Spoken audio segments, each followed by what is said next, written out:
So I doesn't use to deep seek ఎక్కువ వాడుతూ ఉండేవాడిని అయితే కాదు. సో ఈ ఏఐ టూల్స్ డిబేటింగ్ పార్ట్నర్ కింద దట్ హెల్ప్స్ ఎ లాట్ అని చెప్పి నేను చెప్తున్నారు. సో ఒకే దాని మీద డిపెండ్ అవ్వద్దు, depend on like 2 to 3 AI chat tools so that you will get deeper understanding of any concepts or else the knowledge that you are looking for అని చెప్పి నేను చెప్తున్నారు. అండ్ ఏఐ అనేది ప్రొడక్ట్ ఎక్స్పీరియన్స్ చాలా better గా ఇస్తుంది.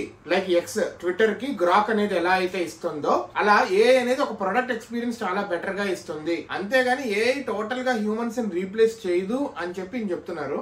And అదే విధంగా I would not use AI to create new content. కొత్త కంటెంట్, కొత్త టెక్స్ట్, ఒక కొత్త స్టోరీ క్రియేట్ చేయని చెప్పి ఏఐని వాడమని చెప్తున్నారు. ఈ పాయింట్ ఎందుకు చెప్పారనిపించింది అంటే నాకు కొత్తది ఎప్పుడే నువ్వే క్రియేట్ చేయి అని చెప్పి మనం డైరెక్ట్ గా దాన్ని యూజ్ చేసుకున్నాము అంటే కనుక క్రియేటివిటీ అక్కడే మనిషి క్రియేటివిటీ తగ్గడం మొదలెడుతుంది. నెక్స్ట్ జీన్స్ నెక్స్ట్ జనరేషన్ వాళ్ళకి ఇంకా తగ్గుతూ ఉంటుంది. మనం ఎలా వచ్చాము ఆది మానవుల నుంచి, కోతి నుంచి, ఆది మానవుల నుంచి అలా like we want to grow, develop అని చెప్పి సాన పెడుతూ ప్రస్తుతం ఇక్కడికి వచ్చాము. ఇప్పుడు ఏఐకి సాన పెట్టే అవకాశం ఇచ్చేసి కొత్తగా సాన పెట్టాల్సిన అవసరం లేదు అని చెప్పి ఏఐకి మొత్తం అప్పగిస్తే మొద్దుబారిపోయి మళ్ళా అలాగే తయారవుతాము. పీక్ అనేది ఇలా పడిపోతుంది. ఇలా పడితే ఇక పోయినట్టే మానవాళి అనేది. సో ఏఐ అనేది కొత్త కంటెంట్ టోటల్ గా క్రియేట్ చేయమని కాదు, మనము లైక్ ఇమేజ్ జనరేట్ చేస్తుంది అంటే we need to give the prompt కదా.